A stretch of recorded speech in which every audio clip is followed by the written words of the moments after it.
10 years NFL, Fox NFL analyst, one of two rookie quarterbacks to win each of their first two playoff games. Flacco was the other. No, I want to start with the Jets because of that. I think it's a big deal. I am not a Zach Wilson guy. He's I just never felt New York is hard and tough. He's a little pretty, plays a little bit of a cowboy, kind of got his way.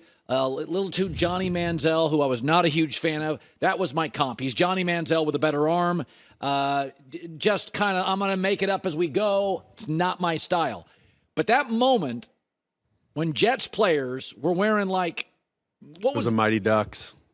I don't know. I'm a media guy. Yeah. It felt like something. Yeah, I mean, it's one of those things. I don't think it's time to write Zach's obituary. He's going to get a shot somewhere, whether it's still in New York or somewhere else. You know, he's a second overall pick. Somebody's going to either take a flyer on him or trade for him or something if it doesn't work out in New York.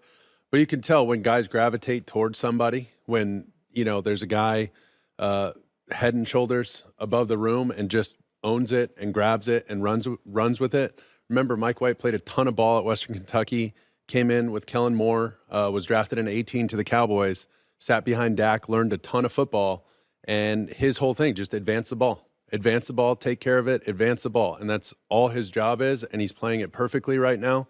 And then the other thing is, same thing with Joe Burrow at LSU. Remember when he got smacked against UCF his second to last year and gets up and finishes the game? I didn't watch the game, but I've heard when the you story. get hit like that, and you get, my man got just shellacked last week, Mike White. Milano put something nasty on him and folded him up like a lawn chair. Well, he gets back up and comes back at the game. They got an ambulance waiting for him after the game. That's how hard he got hit. They were worried about internal bleeding and everything. And you heard him in the presser. He just said, "You're going to have to peel me off that field, dude." And that's just a mentality thing. And so the guys appreciate that. And he's kind of taken on that identity of the coach, of the head coach. That's a dude you want with you in a bar fight kind of deal. He's our guy. He's tough. We'll ride with him. You had the Cowboys this week. What a game.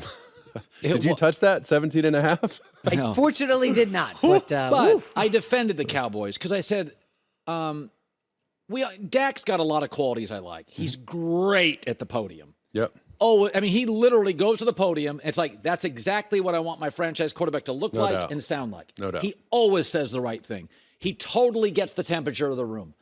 I don't think he's a brilliant arm talent like a Mahomes, right? Okay. But I think he can make the throws. Yeah. So when I watched this game, my takeaway was the defense didn't get a sack. CeeDee Lamb at times was invisible. That's not the way they win. They don't win asking Dak to throw it 40 times. When Dak throws 28, this is a really good team. Right. And I felt they got out of their comfort. Yep. That's what it felt like to me. No, I agree. I think part of it was the unforced errors, right? Turpin with the muff punt, boom, turned into 7 points, 2 picks. But remember, Steele went down, the right tackle. So on the second interception, Dak, he's got a D lineman and an offensive lineman get walked right back into his lap, and he doesn't finish the throw. Ball gets tipped, boom, interception. The last drive, the 90-plus yard drive after the defense has a big goal line stand, they put Jason Peters, 19-year veteran, former right tackle, was drafted to Buffalo to be a tight end. He goes and plays right tackle. He's normally a left tackle. He was a staple in Philadelphia forever. I played with him just like an Iron Man along the offensive line. People love him. And he went to right tackle, and they just drove it all the way down the field. Efficient, plenty of time for Dak, and he just picked them apart. Yeah. So I think part of that was the time, for him in the pocket. He just looked unsettled. And credit to Houston. Petrie, their strong safety, free safety, number 5, was all over it. He was in the backfield tipping footballs. He was everywhere. So it was almost like a bowl game for Houston. You know what I mean? You're 1-10-1. We're throwing the whole kitchen sink at them. They did the 2 quarterback deal with Driscoll and Davis Mills. They had a great game plan. Pep Hamilton called a really good game. Yeah. Just not enough juice at the end, not enough horses to run at the end, but an incredible drive for that last one. So Saturday night, you got a good one. You got Bills. Let's go. And the Dolphins. So it's interesting. So, Mark, I'm 6'2", 190. You are significantly bigger than me. But you were bigger than me. You're a pro athlete. So I'm going to guess you're 6'3" and a half, 225. 6'2" and a a change, and but you feel like I'm bumping 240 now, big fella. But and I think you're significant. I think you feel way taller than a half inch taller than me. So anyway, the point being is that when you're Cam, when you're Ben, when you're Josh Allen, you think you're bulletproof. You ran over high school linebackers. You ran over college linebackers. And Josh had a move this week against the Jets. He's flying all over the place. I'm like, dude, that feels hard. Early in the game. Stop.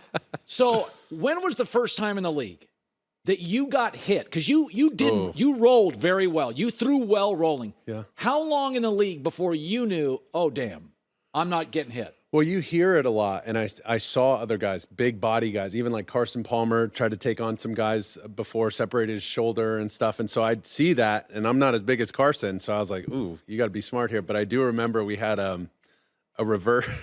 We had a reverse against the Patriots. I want to say it was my second game, our second game in New York at home, and we tossed it, and I go around to lead block, and Vince Wilfork. Oh, boy. He kind of comes through. And I was like, oh, sweet, I'll get a crackback, you know? Like, I'm going to go cut him off. Boom, and just ran into him like a brick wall. And I hit him, and I immediately get a stinger down my arm. My arm just goes numb. I was like, whoa. And he just looked at me. He's like, that's a bad career move, little fella. That's funny. And I was like, you're right, buddy. And so, I mean, you know, you just, your best ability is availability. Get down. Here's the difference, though. They run them a lot. These design quarterback runs, even, you know, to try and ice the game last week against the Jets, he's getting upended on, you know, third down, 3rd and 9 or whatever, Mark, just to keep the clock going. It's not a small part of their offense. I mean, you see the same thing. Even when Dayball's gone to New York with the Giants, Daniel Jones is running the ball a lot. So you expose them like that, they get hit. He does have the big enough frame to handle those hits, but at the same time, you know, it's a matter of time. You only got so many throws in your arm. You only can take so many hits, right? Right. And you'd prefer, you know, in my opinion, just limit those as much as you can. But, you know, he's one of those guys who's a lot like Mike White with that toughness and that grit to him. He's almost uncomfortable in a game if he doesn't cause one of those plays where he delivers the blow to a defender. Like, he initiates the contact, then you know he's locked in and ready to start slinging it. But he's fun to watch. That's going to be an incredible game. They pressured the heck out of him last game, too. Yep. So I'm curious to see what the plan's going to be in the snow. So most quarterbacks, like Mahomes, as great as he is, got very good support. Andy Reid, good players.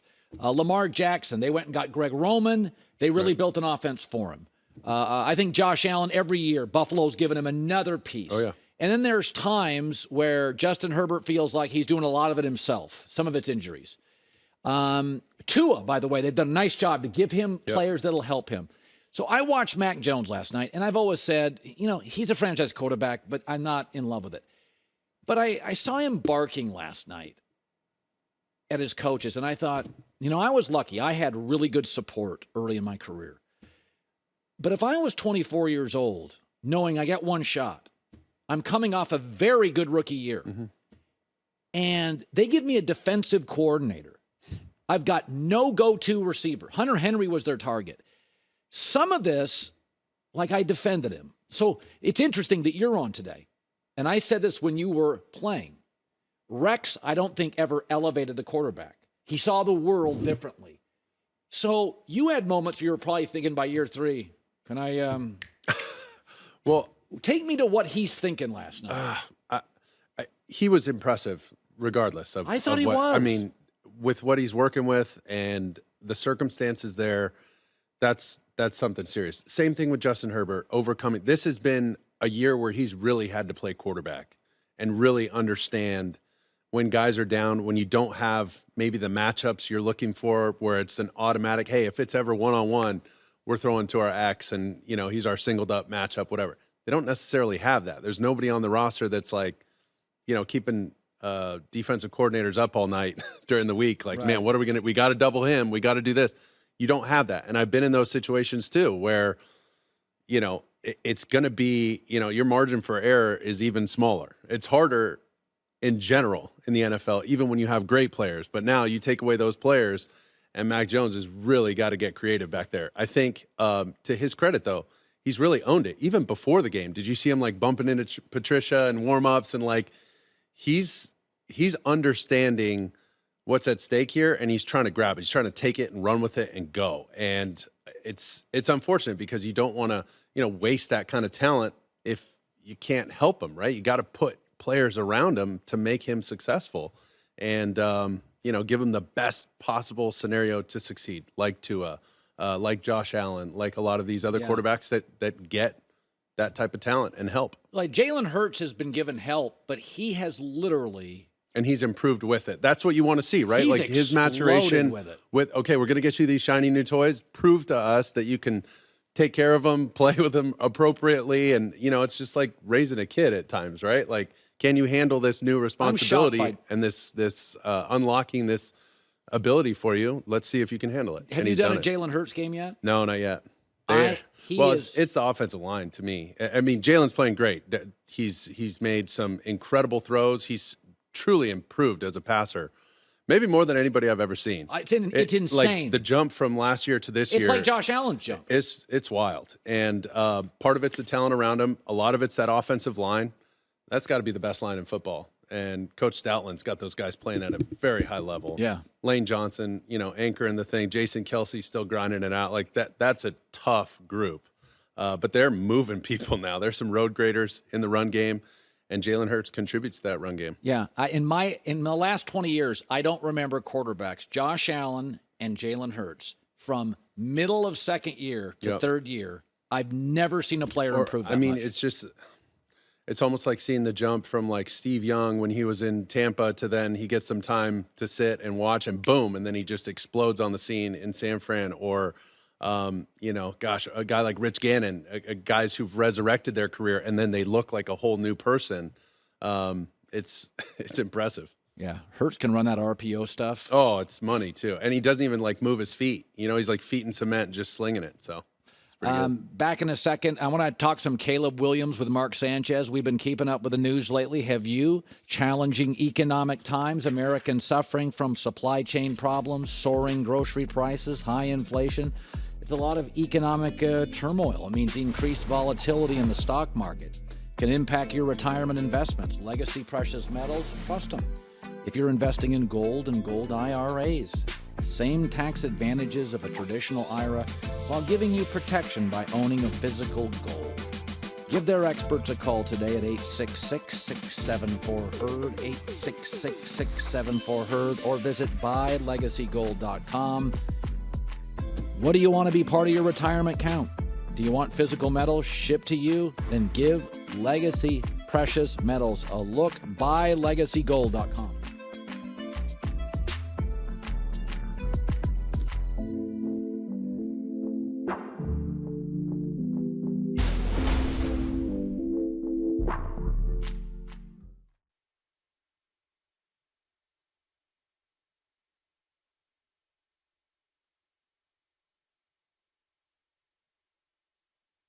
Hi, everybody. Thanks for watching. Subscribe here to get the latest from the show. Also, be sure to check out more of the best clips from The Herd or go watch a few segments from other shows on FS1.